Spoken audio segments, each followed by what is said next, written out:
Okay, what's going on, Alex?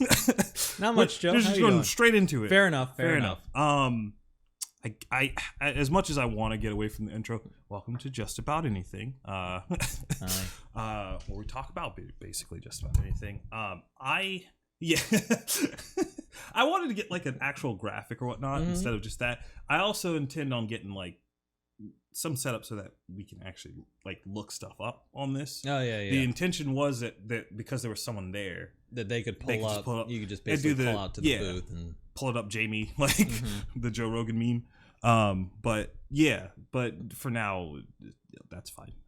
Growing pains, I guess. better than what was on the screen. That's true. Yeah. Just was me. Sides. I don't think either of us looked very. It would just be a podcast of us just getting more increasingly depressed as our attention just keeps getting like, oh my god, time does come for us all. But yeah, I guess I could try my best to introduce you and probably fail. I don't know if you want to give a quick synopsis of yourself, which is very weird and awkward to do, but yes, why not? Yes, it is. I don't know. Part of the reason I wanted to have you on was because in the group of friends that I have, I think you probably know the most about movies and film and whatnot compared to, I guess, my normal circle of friends. And I am an uncultured person when it comes to film. So for now, I'm working on it. I've got a list. I did find the list you told me about before. Yeah. Did you find the original list or did you find the... I don't know. And this is the American Film Institute, right, yes. Top 100 movies of all the time. Thing that sucks is like a lot of those are like older films that I feel like I might have actually seen when I was very young. But if you're flipping channels, like eventually you will see, like my dad was like very into like westerns and things of that nature, and some of those fall in that category. And I'm sure I've seen like the titles seem familiar, so I'm sure I've seen like bits and pieces or probably the whole movie. But I was like 10, so I don't remember that at all. But yeah, like I guess what's your top 5 if we want to get a sense of... I was not prepared there for we lists. go lists. Okay, this is YouTube. You see the rewind thing where they just throw a list of like have you seen that at all? No, okay, I gotta show you at some point. But god, top 5, that's you can stretch. It doesn't need to be that's top 5. It's a very like you can be like top 20 if you want. I mean, like you can go, you can go genre. I can tell you what my favorite movie is. Okay, or actually, I have 2 that kind of change depending on how I'm feeling. Okay. It is the first one's a movie that was made back in the 90s. It's a foreign film from Hong Kong. Okay. Wong Kar-wai was the director. It's a movie called Chungking Express.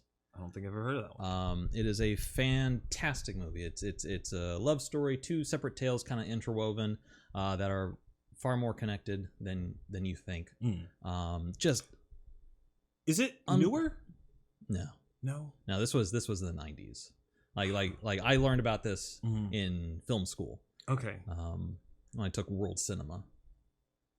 The only you saying like start going into the story. There's a YouTuber that I watch, and it's comedy. Like he's just most of the time he's just poking fun at stuff. But he has this whole series called the Moist Meter, where he has like movies and video games and stuff. And I think he might have brought that movie up, and I remember like vaguely hearing it like while I was doing something else, and that reminded me of that. Oh, it's a brilliant movie. I mean, when it came to the States, like Quentin Tarantino brought it to the States. He basically took it to Miramax and said, like, hey, if you want to release my movies anymore, like, you're going to give this a wider distribution. Like, it's fucking great. Okay, I guess, man. And and then my other favorite movie is a movie from 1964. It was directed by Stanley Donen, called Charade. It stars Cary Grant and Audrey Hepburn, both at the top of their game. Best way I can describe it is if Alfred Hitchcock made a romantic comedy. Okay. That sounds at least interesting. It is the best Hitchcock movie that Hitchcock never had anything to do with. It is just oozing with like his kind of style and panache. But it's also two impossibly charming people being impossibly charming, with a story that has like twists and turns. and is always engaging. Cool. And it's just infinitely rewatchable to me. Yeah. Because that's the thing about film. It's sure. subjective. Yeah. You know. I forget who it was. It was some director who called all the Marvel and like these hero movies. He's like, this isn't cinema. Scorsese. Yeah. And I was just like, yeah, but to you, like, like it's like, and granted, I get where he's coming from. Yeah. Totally understand what he was trying to say. That was the thing. Ultimately he had to kind of. Did he walk that back at all? He never walked it back, but he clarified. Like first he was like, they're theme park rides. And everyone took offense to that because like, fuck, our Avengers was great. Yeah, what's your problem? And it's like, it's kind of a theme park ride. I mean, it's really kind of exciting. Ooh, that thing went boom. It was like energy beam. Yeah, roller coaster. But no, then he walked it back and it was like, hey, I don't really consider it, cinema. It's still film. It still has its place. But his fear was that, which I totally get, because when I went and saw Avengers Endgame in a 20-screen theater, it was playing on 18 of those 20 screens. Wow. There was only 2 other movies in the movie theater at that time. And his argument was, hey, that's the danger with the blockbuster, is that if we give all of our attention to this, then... And I'm sure this is really playing great with the audio levels. If we give all of our attention to this, then like other movies are not going to be seen. That's true. Yeah. I mean, I've always thought that I should at some point sit down and watch just a string of like indie films, because in the same way, I guess that indie games work, I imagine it's the same thing. Any art is going to work that way. Where like when you start getting a bunch of hands and companies and whatnot involved, there's a very company-esque way that movies end to get pumped out. Like that, I think, was one of the bigger critiques of The Rise of Skywalker, where people were just like, okay, this feels like Disney's definitely like messing with this. Like versus you didn't like this about The Last Jedi? Okay. Well, here you go. You don't like Rose? Okay. Well, I mean, we kind of have to involve her in the movie, but we'll only give her like 3 minutes of footage. That was so sad. Yeah. I remember seeing that in the theater and I had the worst possible seat.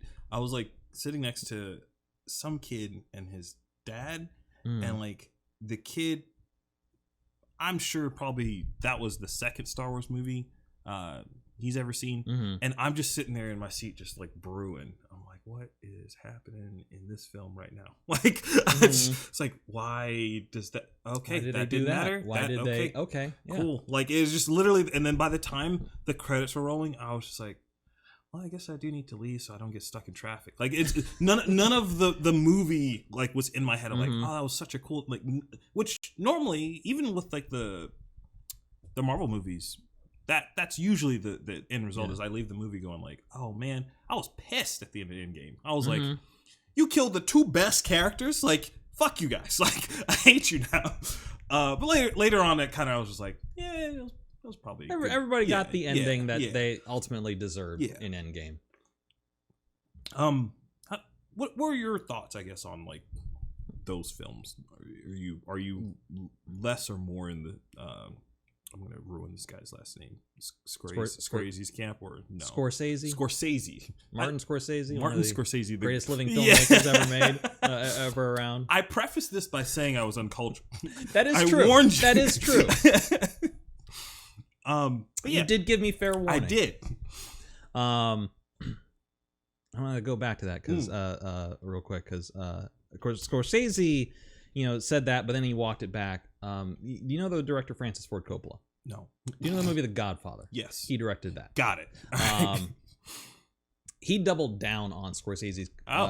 When everyone thought that Scorsese was insulting Marvel movies, Coppola doubled down and is like, they're absolute trash. They're absolute garbage. Basically saying, fuck those movies. Man. Francis Ford Coppola is also the guy who directed Jack, the movie where Robin Williams played a 10-year-old boy. Who grew terrible fucking movie. Not good. No. I do remember that one. Yeah. He produced the Jeepers Creepers franchise. Oh, wow. Okay. Yeah. Francis Ford Coppola doesn't have a right to say a goddamn thing on what's garbage. Godfather. Yeah. That's it. Godfather, and also Godfather Part 3. Yeah, no. 2 is excluded from this. It's like they're gonna just shove it aside, you know, like a hush child. He can't hurt you. Yeah. I don't know. The first, I guess, knee-jerk reaction to that was like, you're an idiot, like for thinking that these movies don't count in a way. But I almost the only thing I have to compare that to for now would be like indie games. And if somebody said something similar like that about indie games, I'd like, there's a gallow for you. Like, it's like I would say you're obviously crazy, or you haven't played like enough things to make a claim like that, because it's so wrong.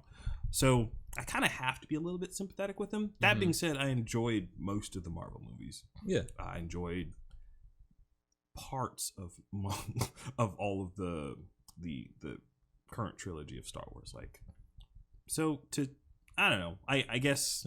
So going back onto the Star Wars, is that, or we can? Oh, finish your thought. It's just more so of like, these flashy blockbuster films have a place, in my opinion. Yes. They are not Fight Club. They are not, and this is really bad because I know, like, someone was like, Fight Club, really? That's what you're comparing the second thing, like, to like great filming to? But like, they're not like those the movies that when you're done, it forces you to think about life. Yeah, it may force you to think about the franchise, but that's about as much. They are ultimately disposable entertainment. They're the sweet, like, candy. Yeah. Like they're like dessert. It's you know, it's like riding a roller coaster, Joe. It's, you know, you go in there, you enjoy it, but then once you're off the ride, you had a good time, but it doesn't really stay with you. He's gonna see this and just be like, "Yeah, like I got one." Somebody agrees with me. Somebody not 70 years old like I am. I don't know. Do you share that sentiment? I don't know if you no. Okay.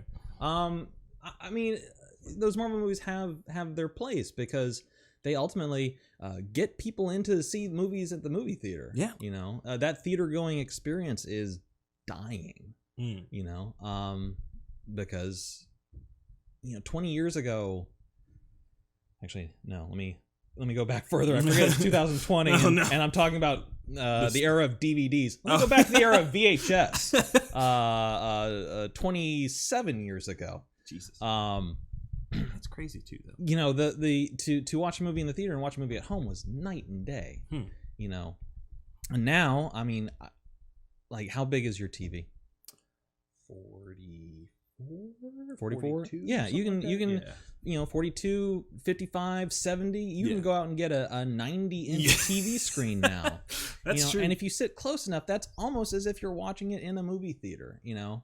So that and I would much rather watch a movie in I'd much rather watch a movie in a theater as it's supposed to be enjoyed, right, as opposed to watching it at home, which is a lot easier.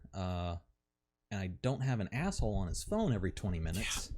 Just like, it's like, you know, when somebody new comes on screen, I see somebody right in front of me go, and I see them looking at fucking IMDb. Yeah, it's like, you can do that later. It's like, like, you'll always be able to do that. You don't have to do that. No, it's like, you don't need to, like, I like that guy, I'm gonna see what else they're in and add it to my Netflix queue. At least with the whole Thanos thing at I forget which movie was that. What movie was that?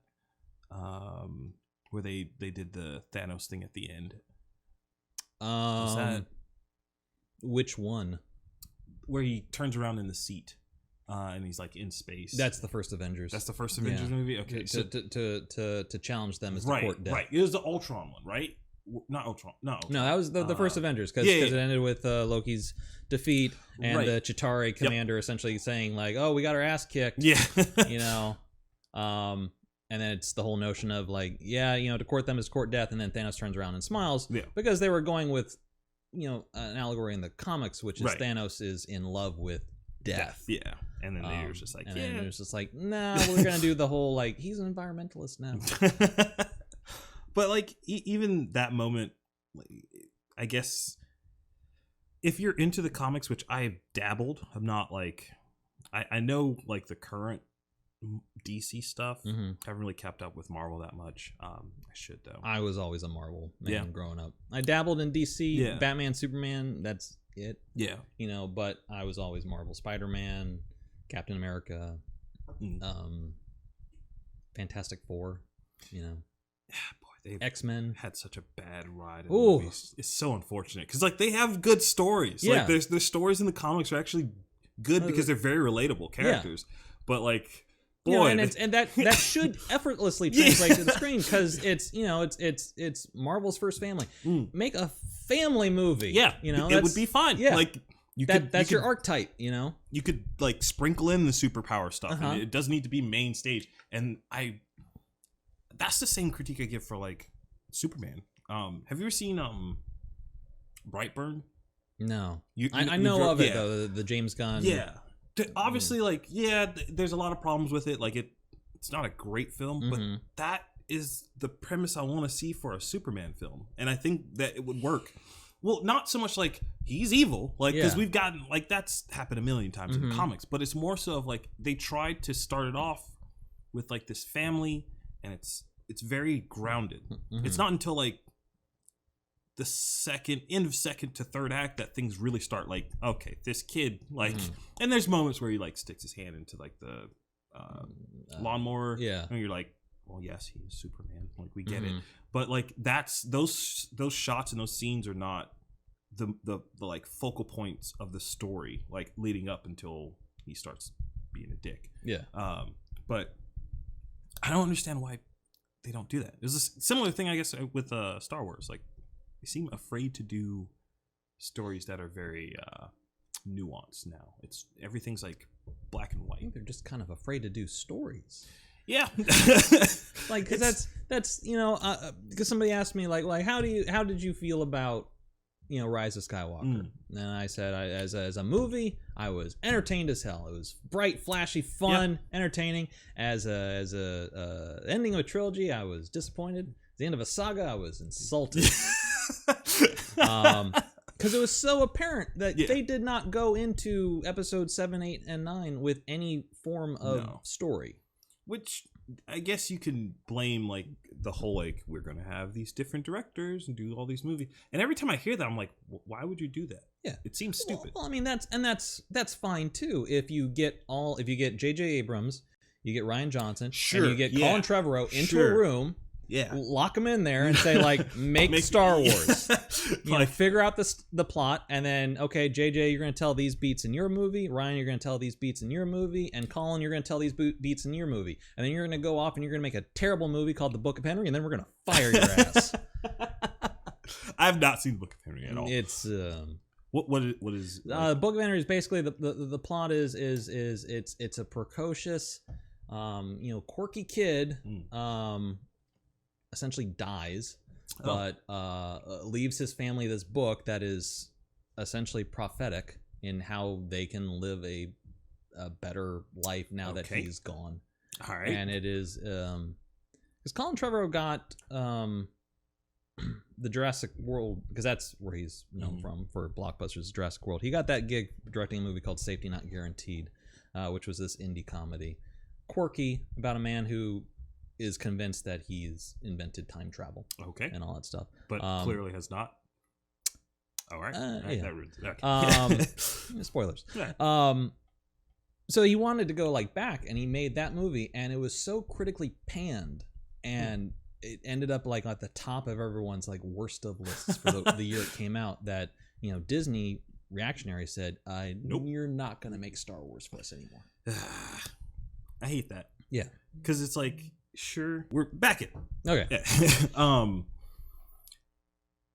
There was something you said before that I wanted. Oh, so the theater, I guess, experience. You were saying like you think it's like dying, or like people are less interested in that? I think now? Well, yeah, it's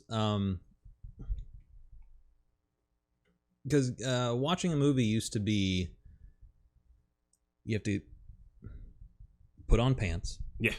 Go out. Part. Yeah. I mean, that ruins my weekend right there. go out to the video store, walk the aisles till you find something is interesting, because the movie you came there to get is not going to be in new releases. R.I.P. Blockbuster. But I mean, that's still the same issue with like Redbox too. Yeah. And still then kicking? Yeah. Okay. Yeah. Not something I've. No, they're still around. They're still doing decently well. They stopped renting games, unfortunately. Yeah, that's probably for the better. Yeah. Yeah. But then you drive back and pop it in your VCR or your DVD player, or your Blu-ray player, and then watch it. It was a hassle. And now with streaming, like how many streaming services do you subscribe to right now? We got Hulu. I have does YouTube Premium count? Yes, because you can original movies. I guess original movies, original Amazon content. counts. There's an absurd. The only one I think I don't have any anime ones, and I don't have Disney Plus. Yeah. So, but usually if there's an older film that I want to watch, I have a way to do it. Yeah. Netflix, yeah. Or I mean, if you're a well-knowing youth. Yeah, you hop on the old Pirate Bay. Yeah, you're just and you just download the movie yourself for free. But yeah, it's now like to get a high quality movie watching experience. In the age of ultra high definition, you no longer have to leave your house. You just pop Netflix on your 70-inch, UHD TV. And you watch it in a quality that is not dissimilar than what you have at a theater. And if you pay to have a kick-ass sound system, it's basically the same theater watching experience. I think some people would say like that sullies the experience, like watching those things at home. I think it's for sure a strong argument if you're talking about older films. Yeah, like because regardless of if you had a cool system with like your VCR setup back in the day, the film was still made for the big screen. Yeah. Like they converted it to... Like you will have, all of a sudden like the film will uncomfortably pan around because it's somebody trying to fit a rectangle into a square. Exactly. Yeah. Like, so I think for sure that argument can be made for those, but I wonder if that makes sense now. Like do you think that production companies make stuff with the end result being on your home screen? No, it's still they still make it for theaters because you have to also take into account worldwide markets. That's still bringing a lot of money. Yeah. I mean, you have films that what was the film? It bombed in the United States. It got a sequel because it made a ton of money in China. The sequel came out recently too, didn't it? Yes. Yeah. I know exactly what you're talking about. I can't remember what it's called. But yeah, I mean, the money's out there in the world regardless. So they're going to play for, the theaters because you can also charge $20 a ticket for the theaters. And that money goes to the studios. And the theaters make their money off of concessions. Yeah. And that's why every theater now has a bar because they can upcharge you for drinks. Yep. Give you a weak whiskey sour for $30. Dude, did I ever tell you about the story where I was told that we were going to go watch G.I. Joe 2? And then I ended up watching... Was it The Notebook? There was a movie that was an adaptation of a book about like these alien species that like would get into people's necks or whatever. I don't know if you're familiar. The Host? The Host, yeah. Okay. Yeah. I got bamboozled by my friends who were like, yeah, let's go watch G.I. Joe. I got there and like, well, my girlfriend's here and my girlfriend's here, so we're going to watch The Host. I'm like, fuck you. I'm getting drunk. Like, if I'm going to watch this movie, I'm not watching it sober. Also, in hindsight, I was like, I should have just watched G.I. Joe. Anyway. Yeah. I don't know why I didn't do that. I was trying to be sat down and then like, well, before the movie starts, I'm going to go to the bathroom. Excuse me, guys. And just, That's what I should have done. But yeah, that was the worst. Oddly enough, I don't think that movie's that bad. But I also was pretty into my cup while I was watching it, so I don't know. Alcohol makes most things watching it. Yeah. So it's why NASCAR is a thing, Joe. Oh God. I was a senior in high school, and I was dating this girl whose family was super into that, and my mom was just she did a lot of stuff with like the convention center and whatnot. So she had connections, and I was like, ooh, I can get tickets to a NASCAR race. And I was like, well, do that. It'll be great. Went to the NASCAR race. On my way in, it rained, and I fell like almost past my ankle into this giant puddle of mud. And I was like, well, this is great. Good start. It was a strong start. Not to get too, I guess, political, but you were clearly a stranger. I in was a strange clearly land. a stranger in a strange land, and the girl I was with was not. So it was a very interesting evening. So half the eyes were on the race. Oh yeah. Other eyes were on other races. But yeah, it was interesting. But I didn't hate it. But I guess that one experience is sullied NASCAR. I have no intention of ever going to another NASCAR race unless it's free, and then maybe unless I have anything else going on that weekend. But I don't know. That just brought back that memory to me. I'm like, oh yeah, that happened. I experienced that. But yeah, I guess let's dig into Star Wars. Okay. Let's talk about a Star Wars. Let's talk about a Star Wars, a story, a Star Wars story, as every film will probably. Solo? Yeah. Those people got fired too. Oh yeah, that studio got canned, didn't it? Or the whole. Lord and Miller, the guys who did the Lego Movie, were the ones Wow. initially hired to make Solo. They shot 80% of the movie. Actually, I think it was like 85, 90% of the movie. Jesus. And then Disney stepped in and was like, we don't like what you're doing. You're fired. We're going to throw out 70% of it. Huh. So, it's probably trapped in legal stuff. Every time I hear stories like that, I'm like, I want to see that. Yeah. That's what I want to see. I don't know what I got to do to see it. Are you one of the people who wants to release the Snyder Cut? Yes. Damn I it. want to see it. Because the thing about. Doesn't exist, Joe. Oh, there's no way, like, even if it did, like. There's no way they're going to release it. Yeah, there's no way, like, you would be able to see it. But, I don't know. Like, those films.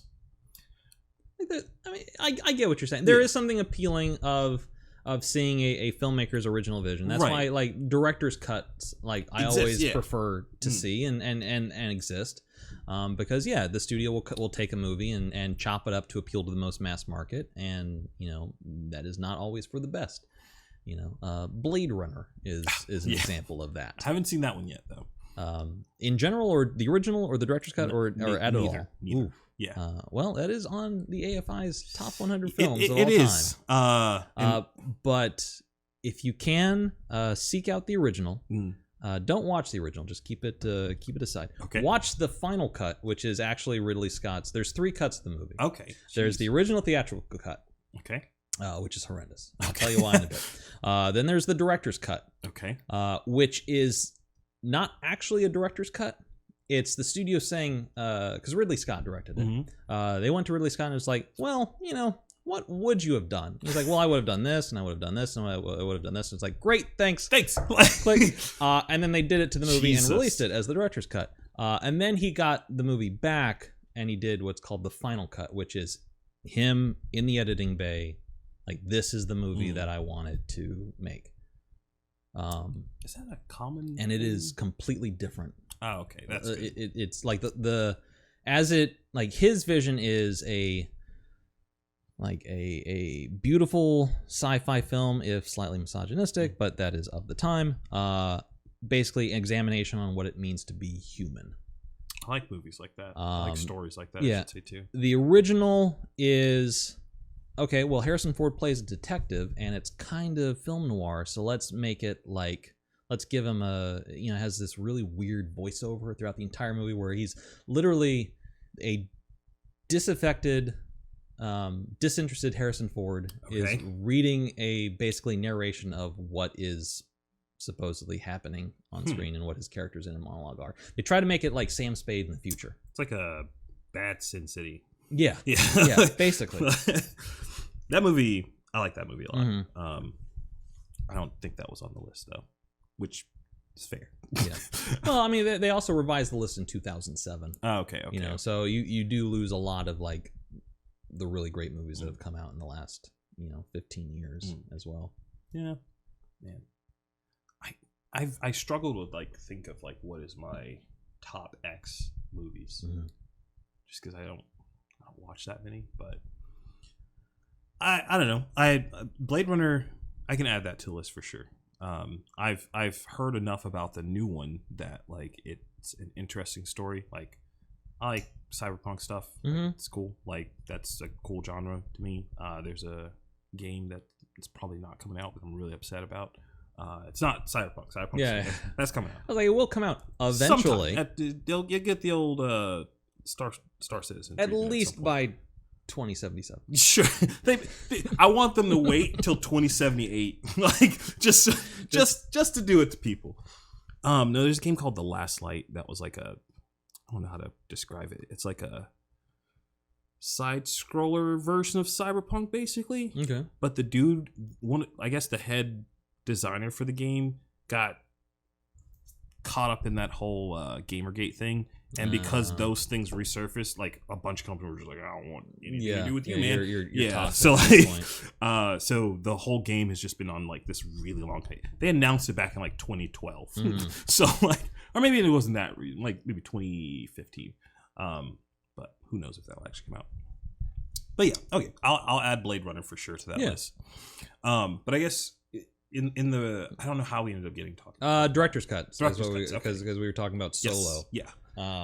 I would be interested to see what Lord Miller did with the Solo. I mean, obviously the film was never finished. They were fired before it was. You could probably splice in some of Ron Howard's stuff to make a narrative, but their whole thing was very very loose. Improv was key on the set. They were just kind of throwing out the script. Yeah. And it's just like, hey, just say whatever feels natural for your character. That's good. I like that. Usually, that's how the first Iron Man was made. Basically. And it's weird, like the dialogue in films that take that approach tend to be the more memorable ones. Yeah. Like, God, what was that movie? Jesus Christ. I think The Big Lebowski. Is that the name of that movie? That is a movie. That is the name. Like I remember reading or hearing like some interview about how so much of that stuff was improv, and like a lot of the things that are memorable from that movie ended up being those lines. So, I don't know. I guess I wonder if it's possible to do an entire film that way with just like an overarching film. Has that happened already? Yeah. Oh, okay. Well, this is Spinal Tap. Spinal Tap. Yeah, that is on the list as well. Mm-hmm.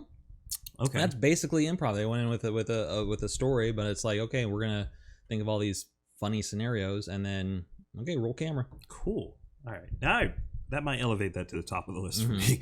It's a really cool concept, and I may have seen something like that in passing, but not known about it, not been like aware of like, hey, this is all improv. Like now that I know that, it might change the way I look at the film. Yeah, all the Christopher Guest movies, because you have This is Spinal Tap, Waiting for Guffman, and Best in Show, I think is the third one. That is basically, it's they come up with a story outline of like, this is the plot of the movie, but like in this scene, it's these two characters here, this is what's happening, go action. That's cool.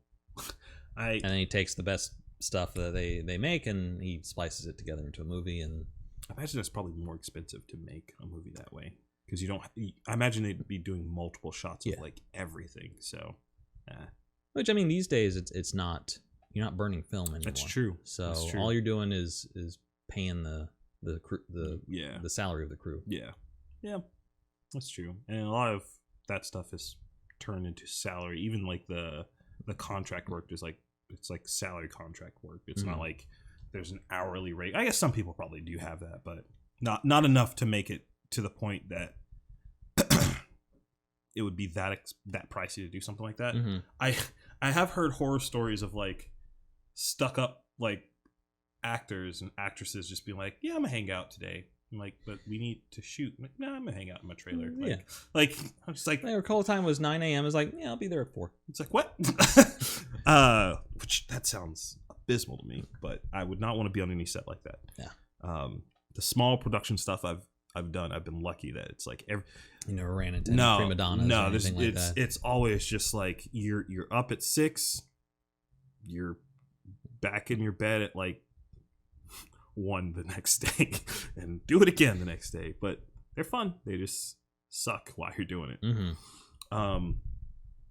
Yeah, I guess that's the other thing that's weird to me is the fact that this is the most amateur, I would say, degree of like production experience, but I haven't taken, that hasn't been the bridge for me. Like, oh, I want to watch a bunch of movies. Like that never, those two things never connected, I guess, until recently. Now I've been more inclined to do that, but you would think that I would. Yeah. I haven't. I don't know. That was basically Quentin Tarantino's film school. Was just he worked in a video store and just watched movies all day. And it's like, I can do that. It's like, I can do that. And then he did, and Reservoir Dogs came out, and there's an entire documentary on how Reservoir Dogs just rips off a Hong Kong movie that Quentin Tarantino admitted to liking. Huh. Called City on Fire, I think it is. I've heard both. Well, obviously I know what Reservoir Dogs is, but I've heard of City on Fire before, but I've never. Not the same plot, but kind of the same plot. And then there's like scenes that are like the cinematography is almost identical. Oh, I love seeing those kind of side by side things. And the whole point of God, what was the name? I think it was Who Do You Think You're Kidding or something like that. Was the name of the documentary. You know, obviously a little anti-bias against Quentin Tarantino. But the whole premise of it is when does it stop being an homage and when does it start being just I'm ripping you off? That's cool. Because I'm taking the value that not a lot of people have seen your work, but a lot of people will see mine. Interesting. That's almost oddly timed because I'm in the middle of writing something similar to that for that game that I was Pray for the Gods. I was literally writing like something else. I wanted to put a video game or a video together about inspiration versus duplication, like because that game clearly, like they played Shadow of Colossus. Yeah, they have. Like, I'm not gonna lie, Joe. Yeah, like the first time I saw that stream, I was like, oh, he's playing Shadow of the Colossus. Why is he called this Pray for the Gods? That's probably the game he was playing before Shadow of the Colossus, which this is clearly is. Like it's weird too because like after playing that game, I've never played Shadow of the Colossus all the way through. Like I've only experienced that through other people streaming it, like YouTube videos, and I have some friends that I've watched play it all the way through. And it's weird playing through that game. I was like, okay, they like Shadow of the Colossus, they like Breath of the Wild, got it. But they were able to do it in a way that's like it still felt different, which is cool. So that's as long as you, as long as you can take that inspiration, and kind of make something that is your own, because you know you can see fingerprints of everyone's work on everything. You know? Episode 7. Okay. Like it or love it. Those are the only options. Are those my only choices, Joe? What? How did you feel about it? I walked out pretty disappointed. Really? Okay. Yeah. And now that everything is done, you know, I want to go back and watch all 3. That's true. That probably in a row.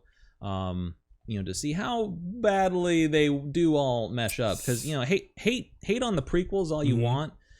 You know, that is one. There is a through line through all 3 films. You know, but no, I watched episode 7 and it just became like very apparent very quickly that they were just hitting the same beats of episode 4. Yeah.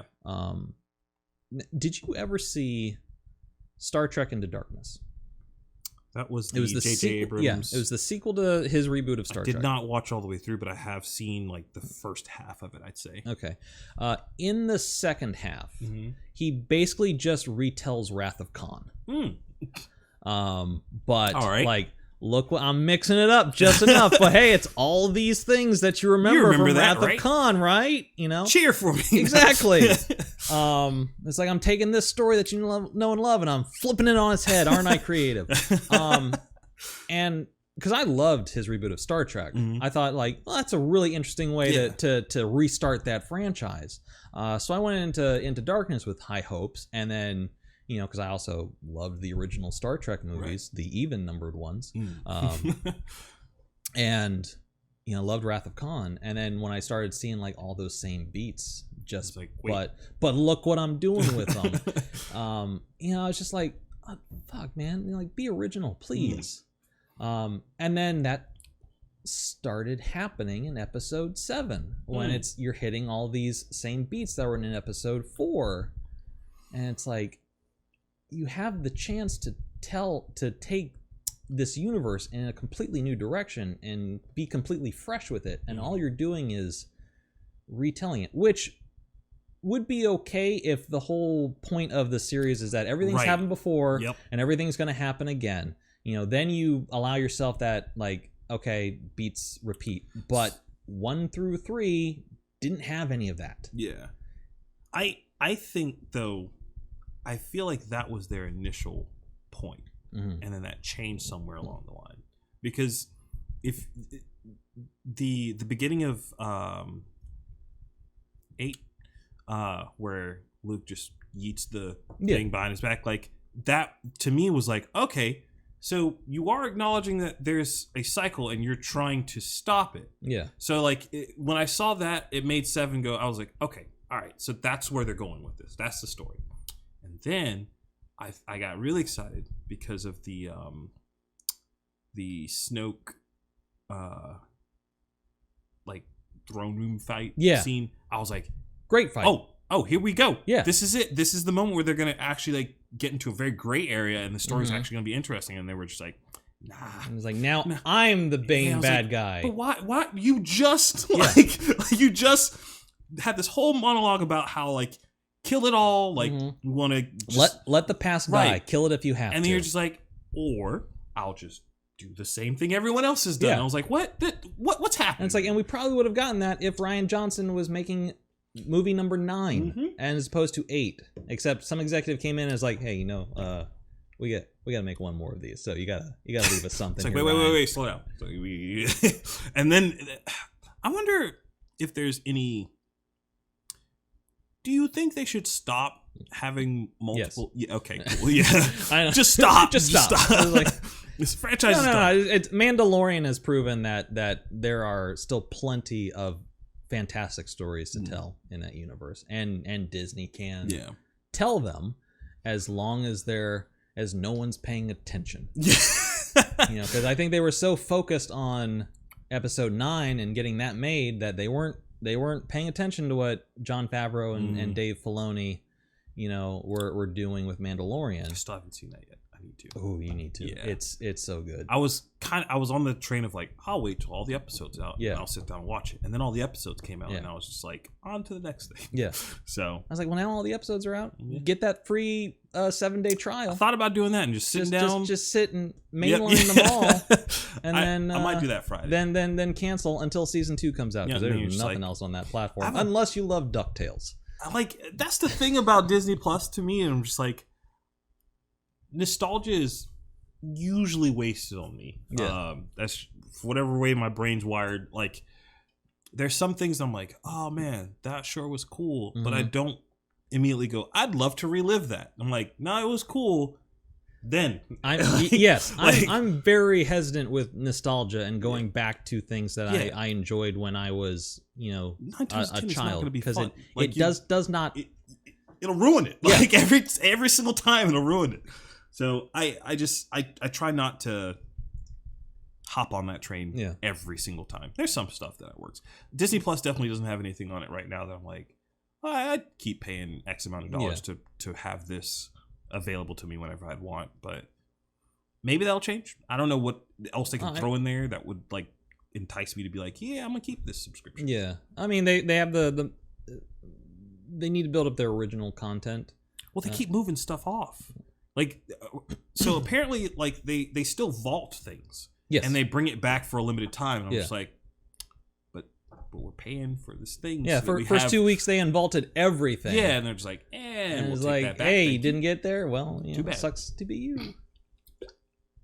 Such a weird business model. Yeah. But I mean, it's got, phase 4 for Marvel Cinematic Universe. 3/4 of that is on Disney Plus. Is it already out, or is it just not? Okay. Oh, no. Because, like, they showed off, like, the new, like, Thor movie and like all of that stuff, and I was like, I might watch that. Yeah. But I assume that those would be movies, like they'd be cinematic movies, well, and then they would also put it there. Yeah. Well, it's a Winter Soldier and Falcon TV show. Cool. and well, a show. Let me rephrase that. Not cool. I probably won't watch that, but continue. Okay. And a show called WandaVision. I kind of do want to see that. Yeah. The premise of it like being kind of this old timey kind of that seems cool to me. I want to see that. And it supposedly dovetails right into the next Doctor Strange movie. Good. I like that because the whole WandaVision like storyline. I know some people gave it like crap. I thought it was cool. Yeah. I thought it was fine. I had no real qualms with it. You have a person who both of them are so powerful that like they don't relate well to anyone else. Yeah. So it only makes sense for their stories to be tied gravitate towards one another. Yeah. So like that was fine with me. I will say that the current thing in DC with like the Batman Wonder Woman thing makes no fucking sense. But that's a side note. I don't know if you knew that was a thing. That's a thing. That's yeah. I thought he was with Catwoman.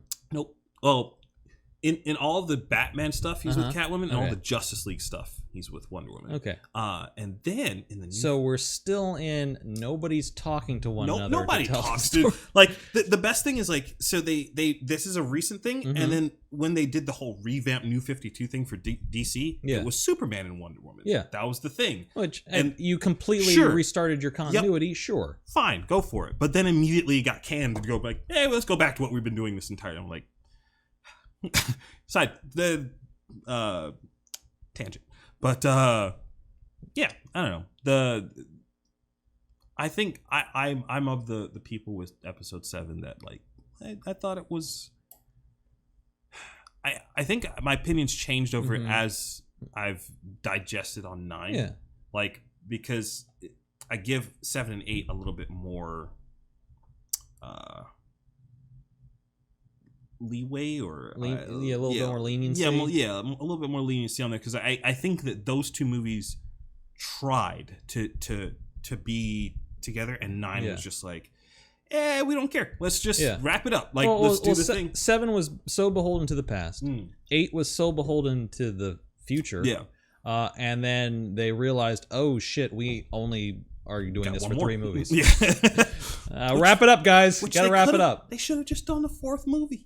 I would have been fine with that. On episode 10? Sure. But it's not a trilogy anymore. This is new Star Wars. You have to do it in sets of 3. They don't have to, though. This is new. They're already trying to separate themselves. Like, make it the whole formula. Change it up. Like, that'd be cool. And I think it would catch people off guard, too. Like, imagine if they just announced an episode 10 at this point. People would lose their minds, and they would sell 1 million tickets. Oh, or if they ended episode 9 on a cliffhanger. Yeah, they didn't do that. So and then didn't announce episode 10 until the day after. Okay, so spoilers. Putting that out there. I don't know if I'm going to timestamp this because I might be lazy, but it's okay. I feel like most people have seen episode 9 at this point. So, the whole romance thing at the end.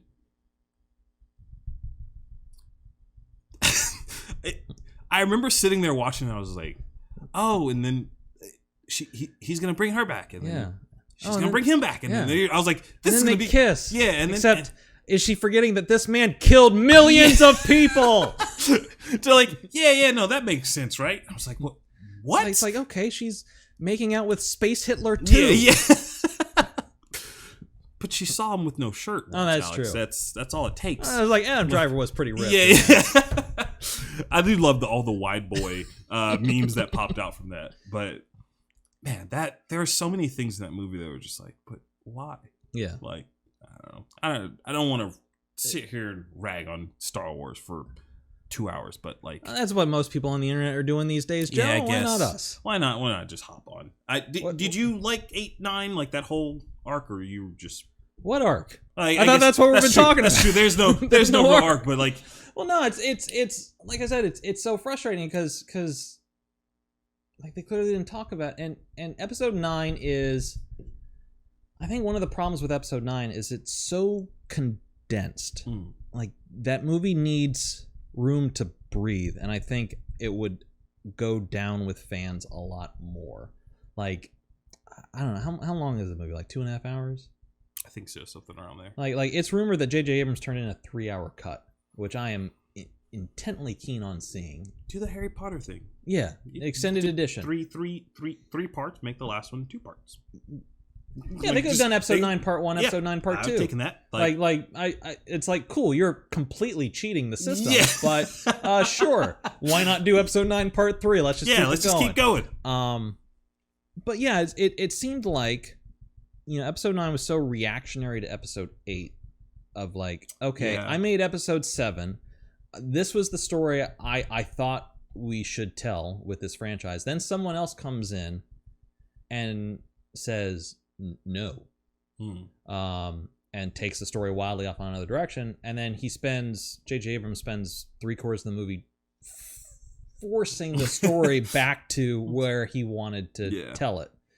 The whole, Rey and her parentage thing, I thought was handled beautifully in episode 8. This makes sense. I like this. It's like, I love it that she's not related to anybody. That proves that a hero can be anybody. Yep.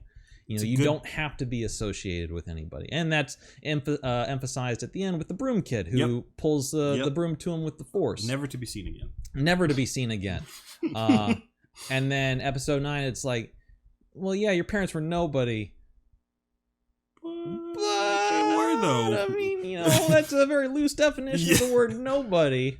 Yeah. They wanted to be nobodies because, they were somebody. It's like, really? That's what yeah. How do you feel about the whole like fandom behind that? Like, where do you, because in one sense, in talking to Michael, because he's like, from the time he was like, his earliest memory includes Star Wars. Mm-hmm. So, like, I don't want to say that they owe those people anything, because I don't think they do.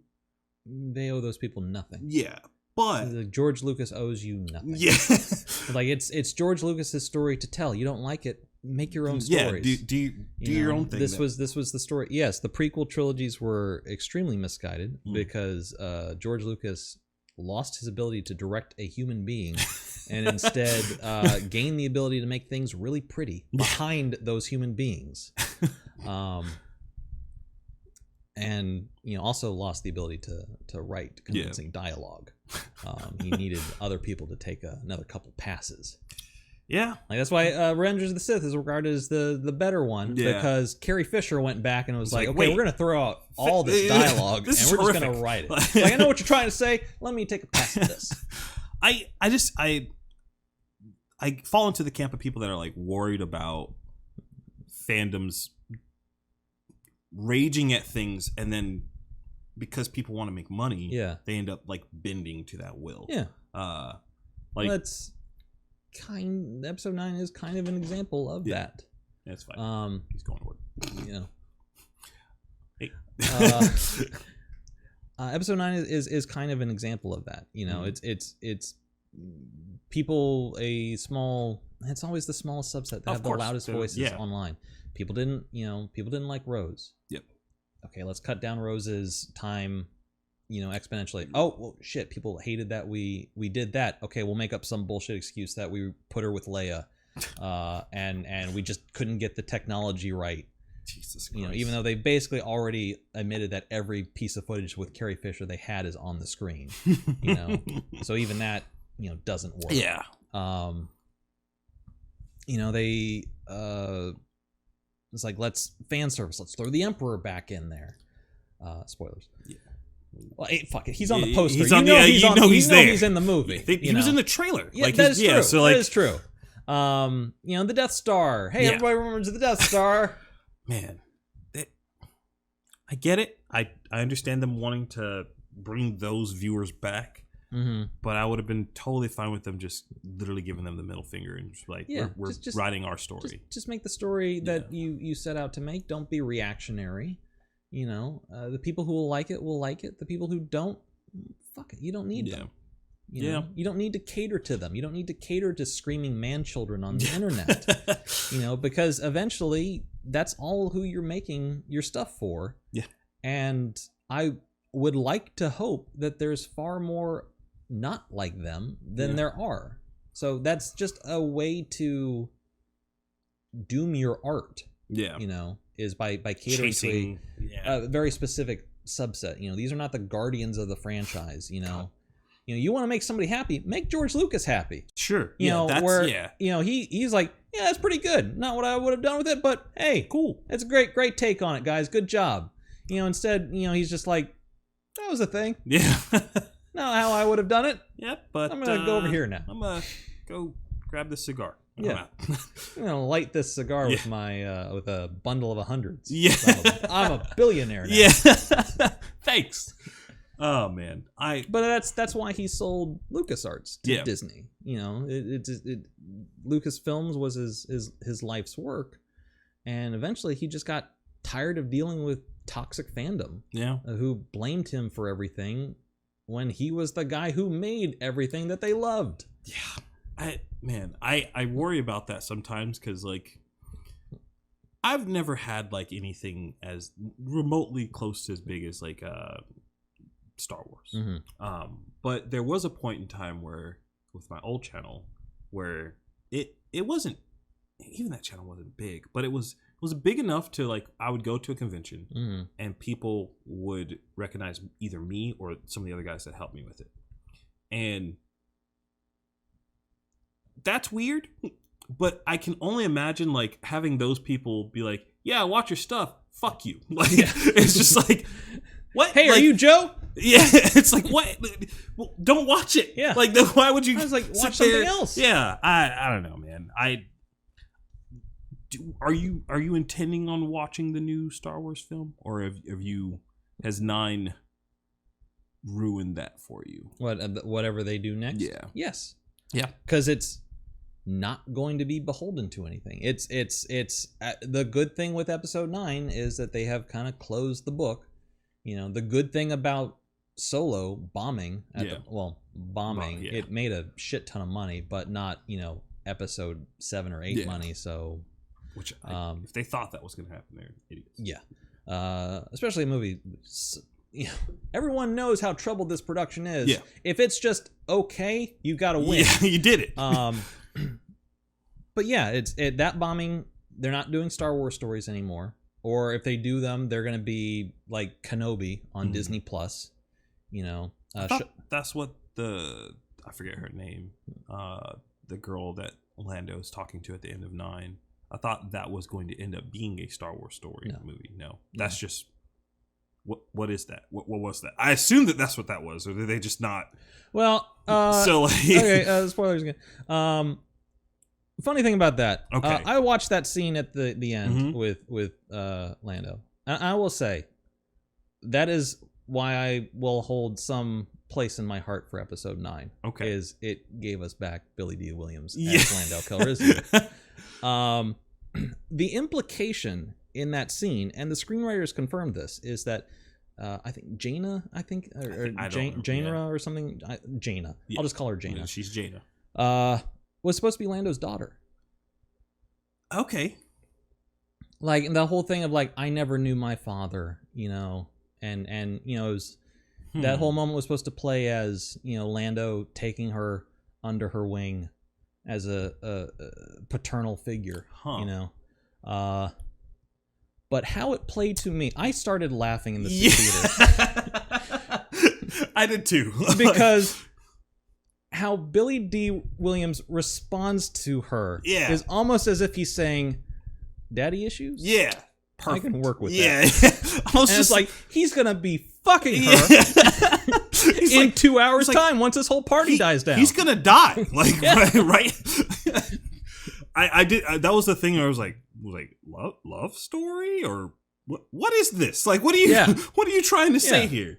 But it's just one of those things where it's like, I'm sure some key point of her past that would have like, oh yeah, some scene they filmed with Lando, some scene they filmed with her that would have been like, tied them together, like where you made that connection at the end. I'm sure that got left on the cutting room floor, but yeah, it's they're not really planning on doing anything with anyone from the new trilogy. Nobody wants to come back because they all had such a miserable time making Episode 9. I've heard so many Oscar great interviews. Isaac is just burning every bridge he can with Disney. Dude, I love the way that John Boyega response to John any Wick, just straight up he trolling just does fans not on care. Twitter. It is great. Yeah. It's so funny. He's like going out of his way to make. He's like, what will piss them off? Yeah, this probably will. Like, let's see what happens. Oh man. But yeah, it's so like because Ryan Johnson is making another Star Wars movie, but he's already said it's like it has nothing to do with that. It's and he's not confirming the time frame, but it's like going to be taking place in a part of the galaxy that like no other real story of the current universe has taken place in. I think it's rumored that Taika Waititi is developing a Star Wars movie. Kevin Feige from Marvel is developing a Star Wars movie. I'm interested in seeing that. I am very interested. Yeah. If for no other reason to compare what J.J. Abrams was able to do and compare that to what Feige does. Yeah. So, I don't see, Feige, he's just producing it. Yeah. I don't see him like being not directing it or anything like that. But what if he does that? Well, I think that'd be a big mistake. Well, no, because he's the man who's like, that's why DC's extended universe failed. Is they don't have a Kevin Feige. That's true. It's the one man who's like, this is the story we're telling. You tell this piece. You're a great filmmaker. You tell this piece. You have to include this, this, and this. Everything else. If you don't, well, we're not going to make the movie with you. And that's why we never got an Edgar Wright Ant-Man. Yeah. Huh. Because he was originally supposed to make Ant-Man, but that. he had his own distinct vision for the film, and Kevin Feige was like, "Nope, no, we need it to hit this story beat, and this story beat." And Edgar was like, "Well, that doesn't fit in the story I want to tell." And he's like, "Okay, well, thanks so much for telling fun. Yeah, we're gonna go with someone else." That's why Joss Whedon never made another Marvel movie after Avengers: Age of Ultron, is because they forced him to put in that scene that set up Thor Ragnarok. In the movie, and he was like, I don't want this in this movie. It kills the momentum, it slows it down. It's like, yeah, but we kind of need it because in 7 movies from now, like this is going to be important. And it's like, so you either put this in your movie, or hey, this stuff that you like, I don't think that's important to the movie. We'll cut that out too. Playing hardball, and he just said fuck it, and left.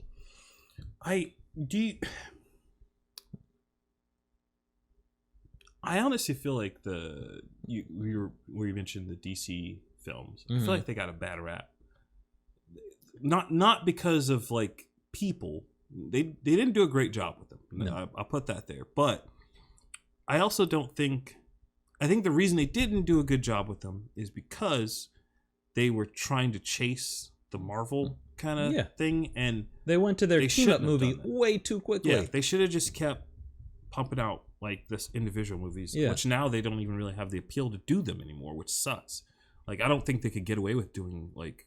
Do they have another Wonder Woman movie? Yeah, it comes out this year, Wonder Woman 84, which will further completely muddle the character history as established in that universe. 84 was. I'm trying to remember. Do they have a trailer or anything out for it yet? Mm-hmm. Okay. What? Yeah, they have a teaser. It's set in 1984. Yeah. It's Maxwell Lord is the villain. Steve Trevor is back.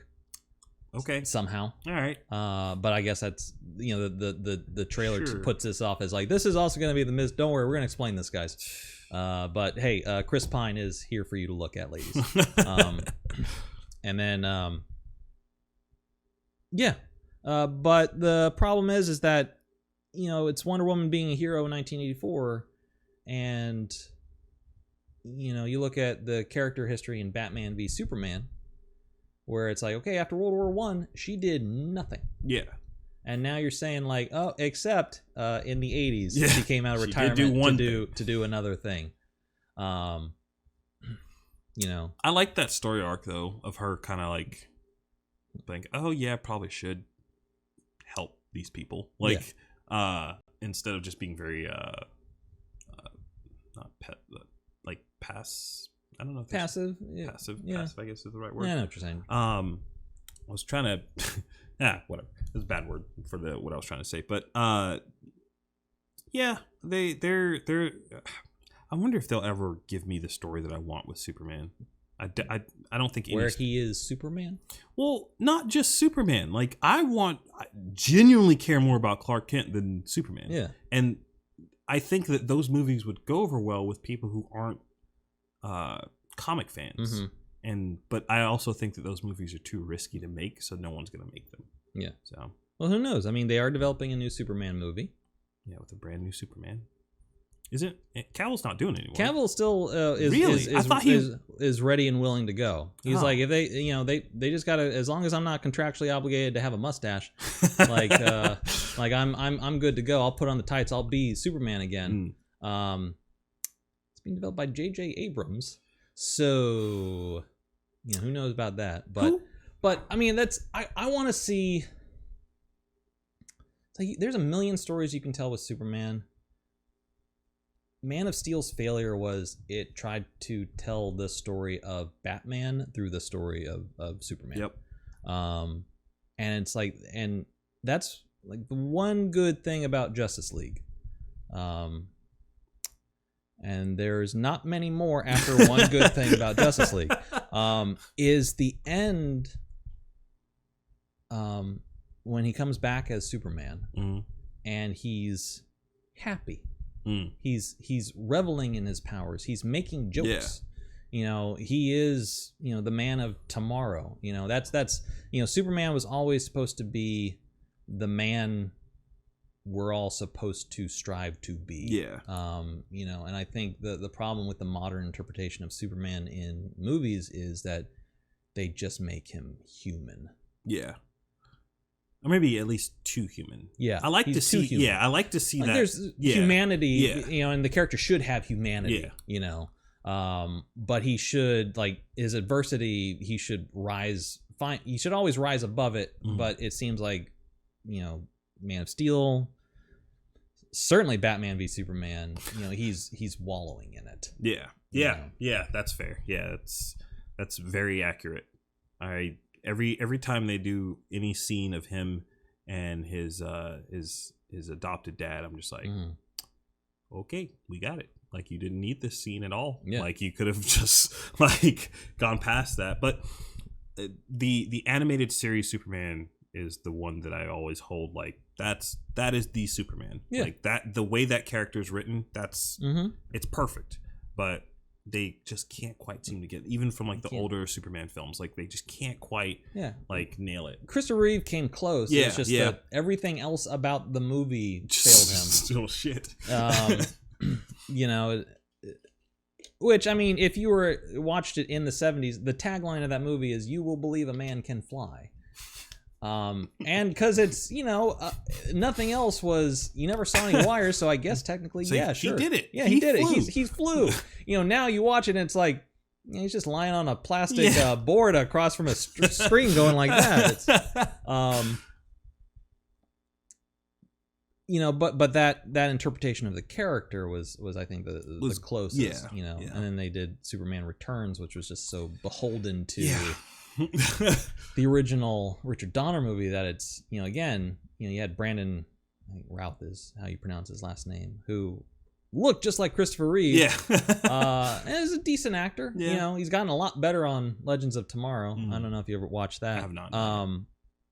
But yeah, it was so like, hey, remember how great the 78 Superman was? That was Superman Returns, essentially. Yeah. And they never did anything with the character. And then, they rebooted it with Man of Steel, but it's like, it's from the makers of The Dark Knight, which that archetype works for Batman. Yeah, it doesn't work for Superman. They're not I get that people always love making the comparison of those two characters, but the reason why that comparison works is because they are so different. Yeah, like, they're the yin and yang. Yeah. They're antithesis of one another. It's sad to see what they're doing to my boy. But I don't know. I guess my head is hopping to so many different subjects at the moment. But I'm curious to know what you would say would be an important movie of 2019, like something that came out last year that's like, you should watch this film.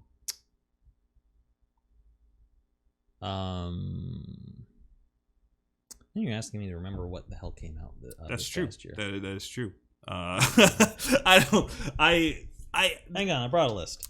Great. Let me get some visual aid here. Yeah. The reason I asked is because, like I said at the beginning, I'm trying to compile a list for myself. Yeah. To catch up, essentially. But in the small amount of research that I've done, a lot of the greats are from way back in the day, and my fear is that if I start there, I won't appreciate the stuff that's coming out now, or I might devalue the stuff that comes out now because it's actually more of the inverse. I mean, Citizen Kane is widely regarded as the greatest movie ever made. You watch it now, it's boring as hell. And so you have to kind of learn the history of it to know why it's so important. And the reason it's so important is that, like, it's shot like it has, tracking shots, it's crane shots, wipes, dissolves, all these things.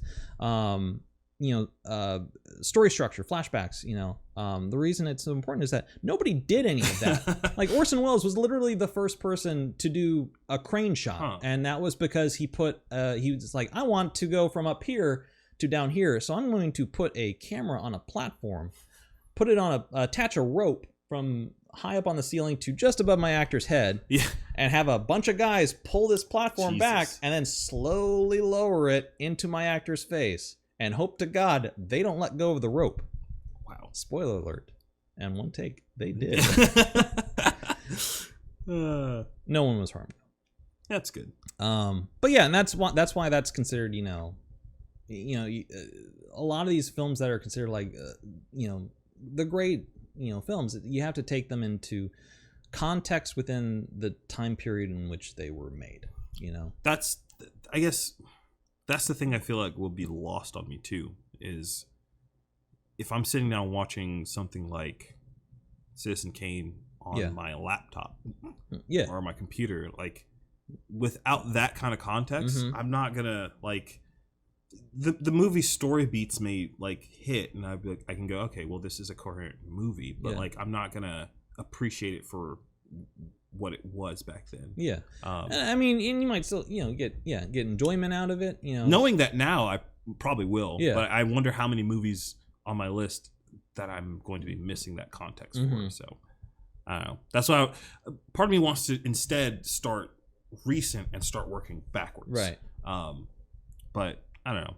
Well, I mean, it's actually, let me pull up one more list. Best Picture. The Oscars just got announced. Okay, so let's look at Best Picture nominees for 2019, because those are usually, even though there's a lot of politicking going around the Academy. Award shows are really weird, man. Like, every time even like the video game awards, I'm like, why did this win? Like, is money? Yeah.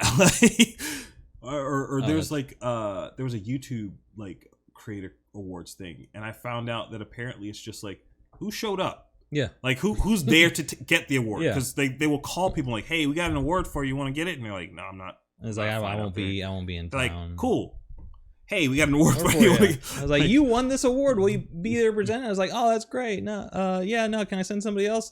Hello. All right, 2020 Best Picture nominees. Okay.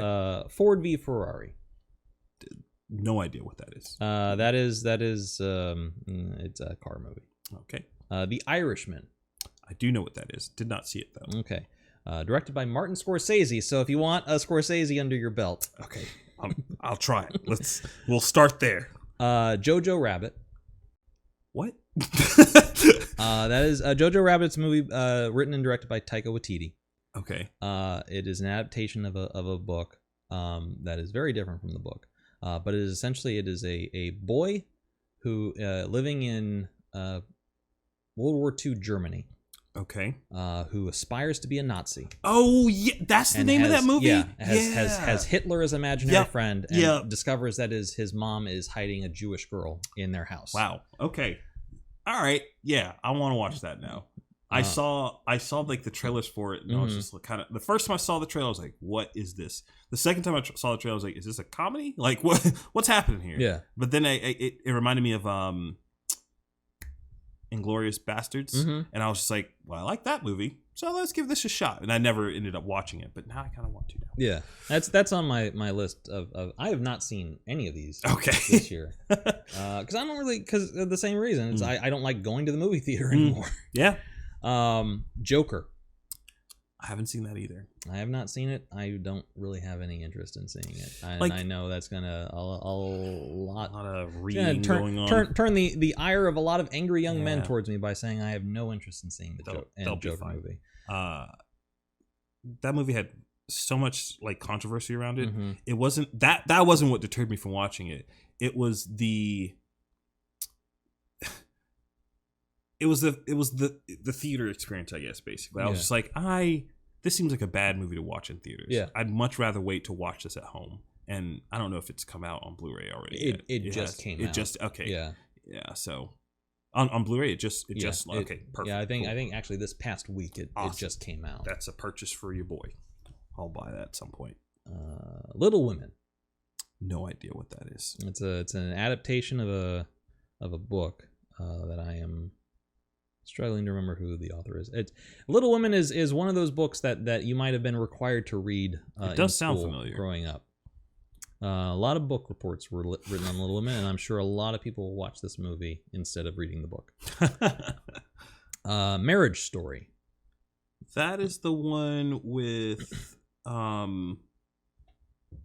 Scarlett Johansson and Adam Driver. Yep. Yeah, I remember that one. Apparently that one did really well. Like, people really liked that movie. Yeah. Have you seen that one? No, I haven't seen it either, but I've seen a lot of reviews. It's on Netflix. It's a Netflix original. Oh wow, okay. I thought it was like a cinematic like release. Well, it was. The Academy is quite at war with Netflix. Actually, all of Hollywood is quite at war with Netflix because they make movies for movie theaters, and they blame Netflix for killing the movie-going experience. And also, like, home video sales, too. Like, why are you really that engaged to buy a movie if, like, I literally just turn on my TV and watch it? I'm sure Joker will be there at some point. I want to see it, but yeah, it's going to be on some streaming platform at some point. 1917. Haven't seen that one. That is directed by Sam Mendes. Okay. The guy who directed Skyfall. Oh, cool. Okay. It is set in World War One. About basically two soldiers are trying to stop an attack because this battalion's going into a trap. The entire movie is shot to appear that it is one continuous take. I've seen reviews of this movie. Yeah. There is a shot. Have you seen this movie? No. There's a shot that is so good. It's like they're on a beach, and this guy's clearly, he has no, well, I think I don't know the beats of the movie, but just from the shot, it seems as though he's new to war. He super green, has like no business really being like on the front lines.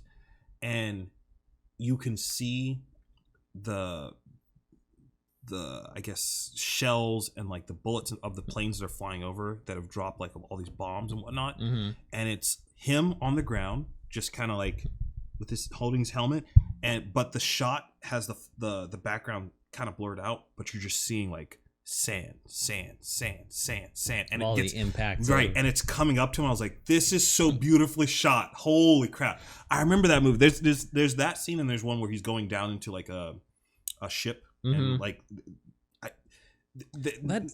think this is the one that's who's the cinematographer? Roger Deakins, I want to say, is his name. Once you get around to Blade Runner, its sequel, Blade Runner 2049, all right, is shot by Roger Deakins. It's a oh my god, I'm spacing on the director's name. The guy who did Arrival. Anyway, it is hands down one of the most beautiful movies I've ever seen. Like, visually, every frame is a fucking work of art. Yeah. I like that about films. That was part of the reason why I initially was like pretty optimistic about episode 9, because visually that movie is stunning. Yeah. But like everything else kind of failed. Yeah. That was I saw Blade Runner 2049 at the IMAX on iDrive, the real IMAX. And I was blown away. And then my friend wanted to see it, and she was like, "Yeah, I'm just gonna go to the multiplex." I was like, "No. What are you doing?" It's like, you need to see this movie the way it was meant to be seen, filling your periphery. Once Upon a Time in Hollywood. Okay. Quentin Tarantino's latest. I have not seen. Once Upon a Time in Hollywood. No, but I remember hearing about it, and that one also had a lot of controversy around it too. Yeah. From what I understand, it's another revisionist history film, like Inglourious Bastards was. Okay. All right. Or it takes place in Hollywood in the 70s, but it's also the Manson family murders. Oh, okay. And then, from what I understand, like, that's where the revision comes in. Oh, okay. I mean, interesting enough. Yeah. Parasite. I don't think I definitely haven't seen it, but I can't recall. I feel like I may have seen a trailer of it. Yeah, it's a film from South Korea. Oh, well, Bong Joon-ho is the director. Same guy, the dude that did the moist meter thing. He had a review of it. That's where I remember seeing it from. But yeah, and that's it. That is the what the Academy of Motion Pictures Arts and Sciences decrees as the 9 best movies of the year. I think I might put 1 or 2 of those in like the 3rd or 4th slot for myself to watch, because especially was it Jojo Rabbit? Jojo Rabbit, yeah. That seems like such an interesting film. If nothing else, I can see why people would like want to distance themselves from that, but I think if they do it right, it can be a really standout. Which, idea. From what I understand, they do it good. right. Awesome, that's really good to hear. There's something about this. I guess kind of comes from my. Of course, now you do it. This comes from my, I guess, most of the stories that I've really absorbed have not been through films. They've been through books and video games. And the sad, unfortunate thing about video game stories are they're either insanely good or they're horrific. Like they're and sometimes and that doesn't make or break the game. Like there are games that I can think of that are like the story is absolute garbage, but like the gameplay itself is pretty fun. So you just kind of go, this is fun. It's you either develop it in tandem with the gameplay, or it's just the thread that holds the gameplay together. Oddly enough, and this is an unpopular opinion, I think The Last of Us is one of those things where it's like the story is great, but the gameplay is so bad. In personal opinion, I know people love that series and they're gonna. The only way I could enjoy that game is through Let's Play and watching someone else play. They're like Telltale games. Like, yes, I understand they have like create like I crafting suck and at whatnot. Stealth games anyway. Yeah, it's just so it's like, okay, so you're gonna play the stealth game. You're gonna watch your daughter get brutally shot down in the first 5 minutes. Like, I'm out. And then have that deep emotional sucker punch, and then now here's how you make a Molotov cocktail. Yeah, I was just like, I don't know. There's like, you take that and compare it with what I think is a better, takes that same style but does it better in the new God of War game. Like that's right. Like that the way you have like you have this older grizzly character who has a history. Yeah. And granted, in The Last of Us, they're kind of handicapped because nobody really knows Joel that well. Like he doesn't have 15 games like backing him up. But you have this older grizzly person, and it's about that dynamic between that person and a younger character. And the way they do it in Last of Us, the story's cool. But it just it's both games are about someone learning to be a father. Right. And they don't, both of them do it to varying degrees of good, I should say. But the only reason I brought that up is because, like, I guess in movies and games, the story now, like back when I was younger, it was like I would be playing Call of Duty. Who cares about the story in Call of Duty? Granted, I'll say some of them were not that bad, but it's become a lot more important to me now, especially like in games that don't intend on putting multiplayer in it at all. It's like, how good is the story going to end up being? And I would like to see a time where like video games can be as prolific in that area as movies, but I wonder if that's possible. Like, I wonder if do you think that will ever happen, or do you think they will always be handicapped by the fact that you have a controller in your hand and you're experiencing interactive? That? Because the interactivity will handicap it. You know, obviously it's the story can only be experienced if you are good enough at the game to go through the story. Length is also another detractor, because it's you're trying to maintain this story, whereas a movie is 2 maybe 3 hours max. With a game, it's 10 hours of gameplay. And trying to keep that interesting over 10 hours is a challenge. I would say don't make a 10-hour game. I'll take a 3-hour game that's not $60. I'll buy the problem though is that they're still putting the $60 price tag on it anyway. I wish more AAA studios would take the indie model and like put some money or production value behind like a really good idea. It seems to just not happen now. Like somebody was talking to me about how like Horizon Zero Dawn was such a great game, which it is. But at the same time, every time I see that game, I'm like, well, it's also just Assassin's Creed. Like you have the same beats of like get a tower, open up a map. There's some dots now on the map where you can go and do stuff. Go do objectives. It's just like missions. It's the same. They've been doing that for years. Like they did that with the Avatar video game that they did for the movie. It's actually just the Ubisoft model of like go into a tree, unlock an area, here's some things to do. So I think the reason why games like Pray for the Gods and stuff like that, it hits so well for me, is because they're so different, both in the gameplay and in like the storytelling, which, to be fair, Pray for the Gods does not tell you shit. Like the only way to know anything in that game is like by really paying attention. Like otherwise it's just like you're just fighting and killing things. But I don't know. There's also a problem with that too. It's just because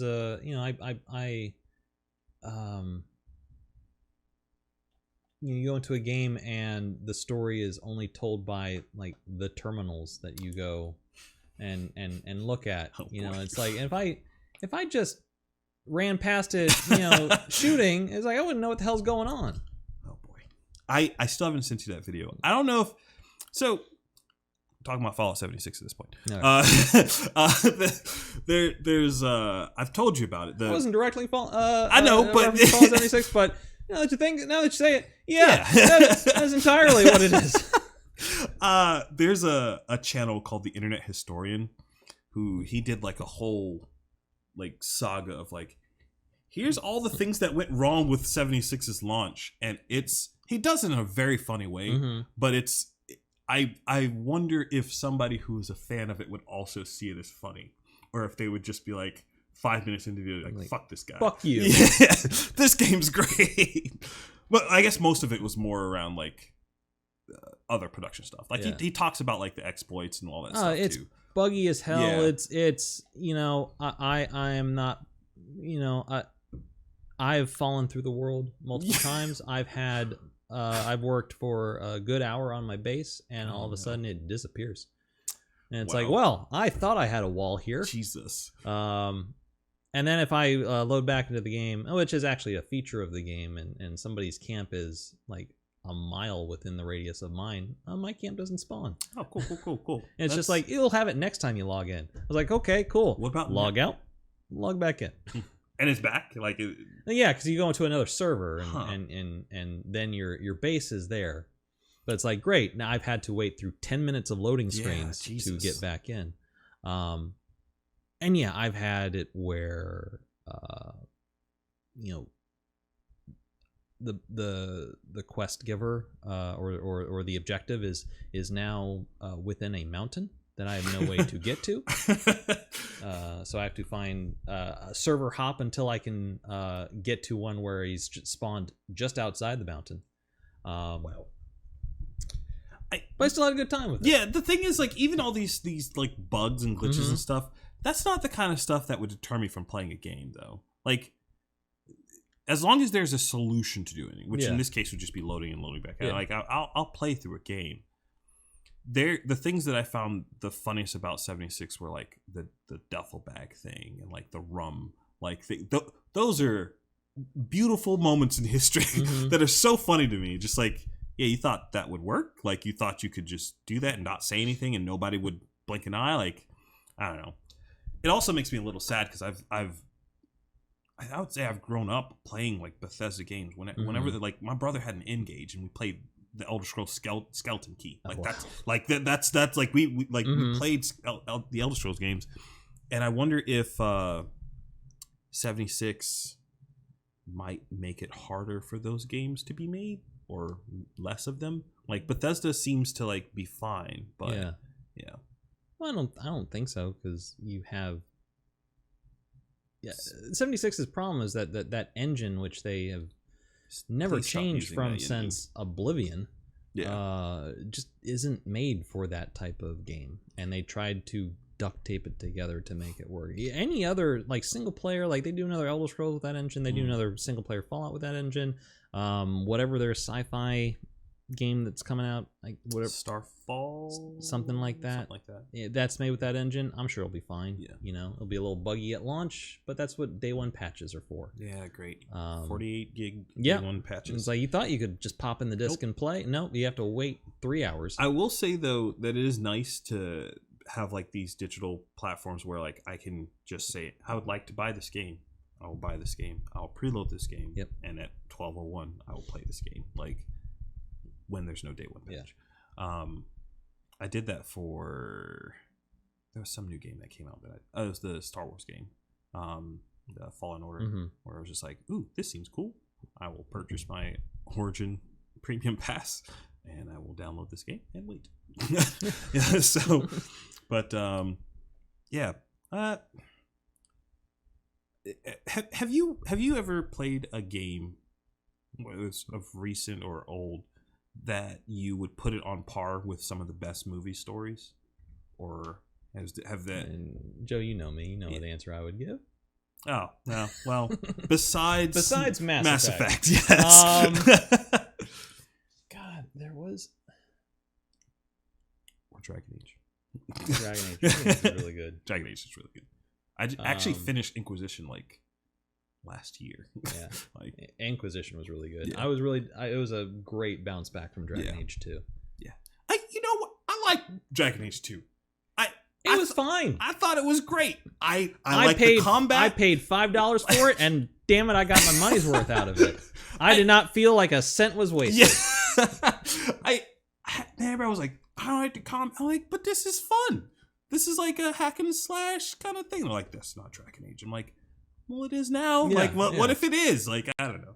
But I didn't mean to cut you off. No, that's fine. It's as someone who defends Mass Effect Andromeda, I know that exact argument. Has there ever been a game that has affected me as or that you would put like, on par with a good movie story? Yeah.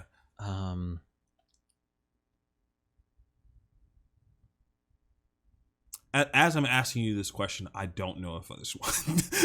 There's been one for myself, to be honest with you. I mean, I've played games that have affected me, deeply. But like I don't. There was a game.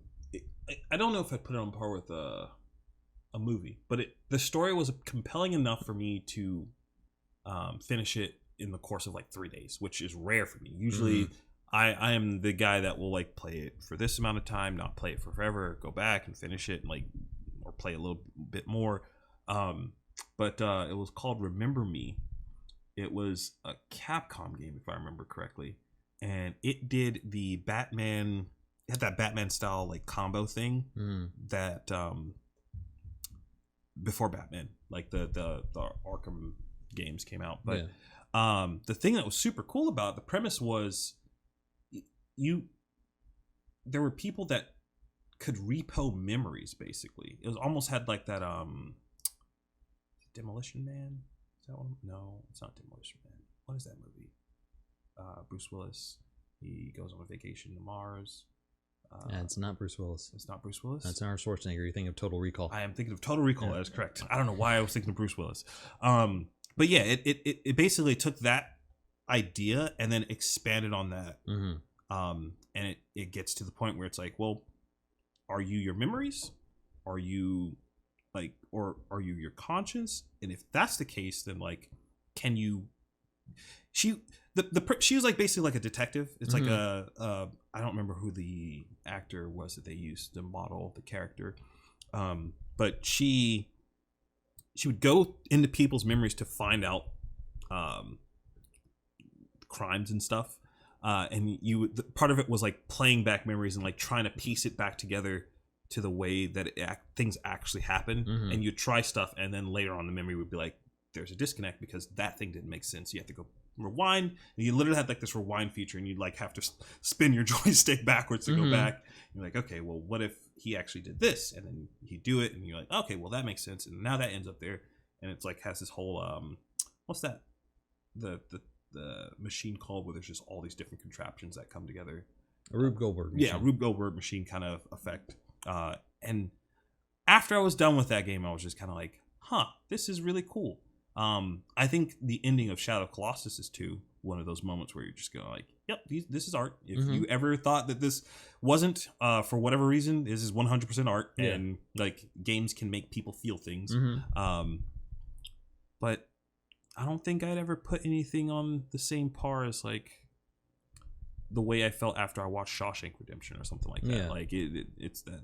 I guess it's just all. I think it's the interactivity. You know, is you're tied to it as opposed to just being a passive observer of it. As I said, that I remembered one that does. Yeah, Snake Eater. That was the one that did it for me. Okay. Have you played that one? No. Oh God, I was an Xbox guy. It came out exclusive to PlayStation 2. Yeah. Oh man. And then by the time I finally got to Xbox, it was like, okay. Yeah, it's a hard pass at that point. There is. I won't say the series is like to that level. Yeah. Specifically that game. Because the way that they... I'll give them 4. 3 and 4. 4 is basically a movie anyway. Like it's like... I forget the number exactly, but it's like 70% cutscene. Like there's very little game in there in 4. But Metal Gear Solid 3 has a moment at the end of it. I won't... do you care if I spoil it? Yeah, you can go ahead and spoil it. Also, it's Metal Gear Solid 3 came on PS2. I'm not spoiling it for anybody else. So, it's a game that's literally 15 years old. There's a moment where this character that you've been chasing this entire time turns out to not be a bad person, and the way they tell the story up to that point, there's no way you would have connected the dots. They were there, like, and then they do a whole like montage of like, yeah, remember that? That's why. And remember that? That's why. And and you just kind of go, holy shit! Like, and then you actually have to kill her at the end of the game. She's like one of the final bosses of the game. She's literally called the boss. And you have to kill her. And the way they do it is it's so good. Like, and it's one of those moments where like the interactivity works so well with the story, because Snake doesn't want to do that. Like he considers her a really good friend. Like she taught him as a younger soldier, so like he there's a connection there. And you finish the fight, they go through the cutscene, and you fight in this flower field. It's a white flower field, and her outfit's white too, so that was the whole point. She could hide in the flower field. So you have like this Uzi or whatever, and you've beaten her, and she's on the ground, and she's explained her like double agent thing, and she's like, but this doesn't work if I survive. You have to kill me. And so the camera starts on the two of them, her laying in the flowers, and you just with this gun pointing towards her, and it continuously pans out, and it just keeps panning out, and it keeps panning out until it just stops, and it doesn't move, and it just sits there until you hit L2 until to fire. you have to fire the bullet. Wow. And it was just like, this is great. Like I was like, this is so good. Like I remember being a little kid and playing that and literally putting the controller down and just sitting there. I was just like, all right, I was gonna play SOCOM. Now I'm not. Like, holy yeah, take a breather. Yeah, I was like, holy crap, man. But that one I think is on par. But I mean, the Metal Gear games are mostly story anyway. Yeah. So Kojima just wants to make movies. Yeah, he does. You like know. At this point, it's like I remember the first time I played Metal Gear Solid 2, and I can't remember the. It's towards the end. It's one of the cutscenes. And it's been years since I played Metal Gear Solid 2, but I just remember, like I had to go somewhere, but I was like, okay, well here's this cutscene that started because I hadn't saved my game.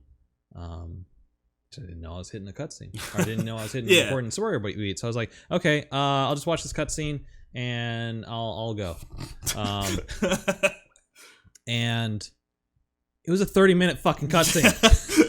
Just like putting your shoes on, watching. I was like, okay, right, man, okay, like... let's speed it up here. Okay, now she's deflecting all the missiles from the Metal Gear. Cool. Yeah. And I'm just gonna call him and tell him I'll be late. Yeah, it's like what kept you? Like, traffic. Yeah. Man, I almost want to go back and play Phantom Pain again, just because I never finished it. But that game is mostly cutscenes too. Well, no, that's not true. It's cutscenes and open world where there's so much stuff to do if you want to just look at sand. Yeah.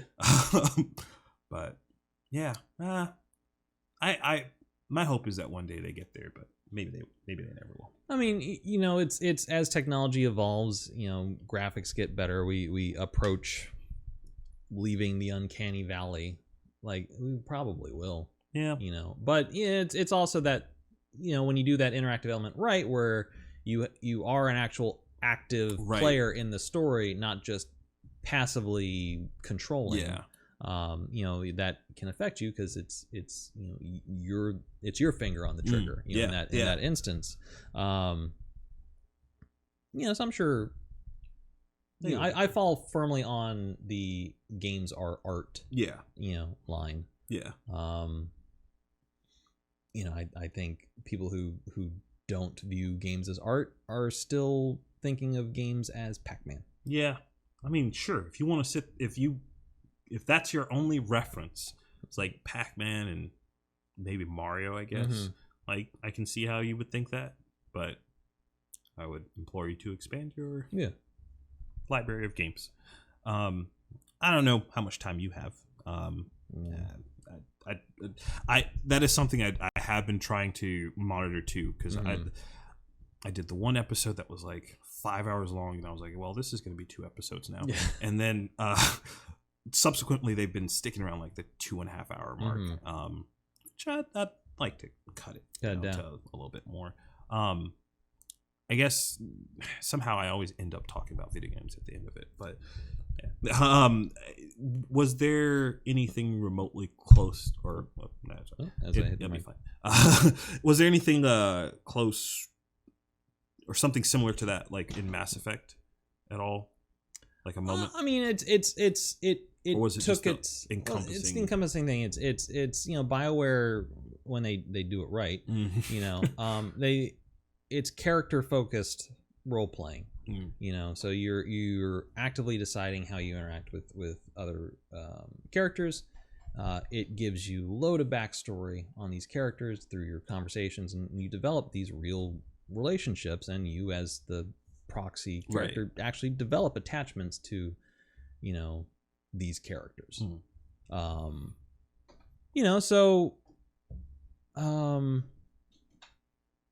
The ending of Mass Effect 2, the suicide mission, you do it right, and everyone gets through. Yeah. It's fucking cry out in triumph. Yeah. Yeah. No one died. It's like no one died. And most of their deaths are pretty gruesome. Like I've watched like the YouTube like videos. When you fuck up, it lets you know you have fucked up. All right, cool. Like he's dead. He just got crushed. Yeah, like you should not have had Miranda throw back the field. She's now being consumed in front of you. That always reminds me of those Tomb Raider games. Like, and those gruesome deaths, I was just like, all right, cool. The good thing with those is it's like, all right, she's been impaled in the neck, and you're back. Yep. It's like, it's very it quick. Starts right back, but it's so visceral. Yeah, you're just like. And it's, you... And that's why I hate like QTEs in games, because it's always I'm never paying attention. My reflexes are not that great anymore. But yeah, with Tomb Raider, and they continued that with all three games. Where it's just, okay, here's another way to watch Lara Croft die viciously. Just like I've seen her head and it was crushed. It's like, okay, I get it. I shouldn't let this happen. I'm not trying to. I'm not trying to. It's. Unless you can find the one guy that makes all the compilation videos. It's like, okay, well, it's my mission to kill Lara Croft in every way this game allows me to. God, those games are pretty good too. Their story arcs are pretty bad. Yes. Yeah, but the gameplay was pretty good. Well, it's every game is, throw Laura in predicament. I thought the first game of that rebooted series was phenomenal. The best. Because at the end you get the hints of she is the Tomb Raider that you remember, and then you get to Rise of the Tomb Raider, and it's like, oh, but there's still more. And then at the end of that, it's like, and now she's the Tomb Raider that you remember, and then you get to Shadow, and it's like, well, wait, a little bit more. And at the end, it's like, okay, now she's the Tomb Raider that you remember, and then it's like, I don't fucking care anymore. You've dangled this carrot. And I was like, too long. It's like, you let me shoot with dual pistols in the first game. Why can't I do this in games 2 and 3? She fell on her head. Yeah. Oh man, I don't know. Did you have anything that you were intending on? I guess. Talking about or bringing up, or I was prepared to talk about just about anything. Perfect. Awesome. Hey, there it is, full circle. Well, thank you. I think I'm gonna try to put a bow on it at this point. Okay. I do want to do this again. I think so. I'm trying to think of a way to say this. It's not bad or negative, because it's not, and that's not my intention. Okay. Go ahead, Joe. Oh, go ahead. He's like, all right, just. I know how structurally unsound this table is not. To be fair, I did buy some new screws. That is fair. It's still not great. But a lot of the feedback that I've gotten from a lot of the other podcasts have been, I should structure them more. And man, you've made that abundantly clear. Yes. Which I think we went to talk about movies, and then we talked about games. Ended that way off of movies. Yes. And we've talked about. Did we actually end up talking about what we thought about the new Star Wars trilogy? Yes, we did. I think okay. We did, Okay, good. That's I know. The thing that I wanted it to be more casual, but I think it can't be with the way that I am and the way that my brain kind of works. So you talk, you tangent, and that's like any conversation. It's like, if this is your whole structure is a conversation between two friends, then this is how people naturally talk. I guess, where you'll go down one point and then there'll be a little lull in the conversation. It's like, and what were we talking about? Oh yeah. So this thing, you can turn this into a little bit more of a structure with a host. Like, let's talk about this, and well, we're getting off topic, so let's because I'll just talk about whatever topic you throw out, and it's like, I'm just happy at this day and age with my social circle. I'm just happy people talk to me. I'm happy to be here. I'm getting to that point now too. There's a lot of moments where like people have invited me to stuff, and I've been making it a point to say yes more now. But there's a moment where I was just like, no, I'm good. Like, I will go home and play literally anything other than go to your party. Like, oh man, I'm sorry, I'm real busy. Yeah. With what? Metal Gear Survive. Like, that game's ass. You're like, but I got like 6 more achievements till I 100% it. It's like, I gotta go for that platinum trophy. It's exhausting, and I guess a little bit weird too, because now that I've really started doing this more full swing, I can't say yes anymore. Like, because it's like, there's stuff that people will be like, hey, you want to do this? And I'm like, but I got a podcast to record. Like, and then they're like, oh, well, I have obligations. Yeah. Like, well, what about this weekend? I was like, now I have to edit that podcast. Like, but yeah, it's growing old's weird, I guess. With that depressing like ending. Hey everybody, time comes for us all. Yeah. You're only on this planet for a short little while. Make the best of it as you can. Because eventually we will all be fertilizer for worms. Good night, everybody. Good night, everyone. I actually do want to cut it there because that's hilarious. But yeah, thank you. Appreciate it. Yeah. Hopefully we do this again. Definitely. This was a great time. Awesome. Good.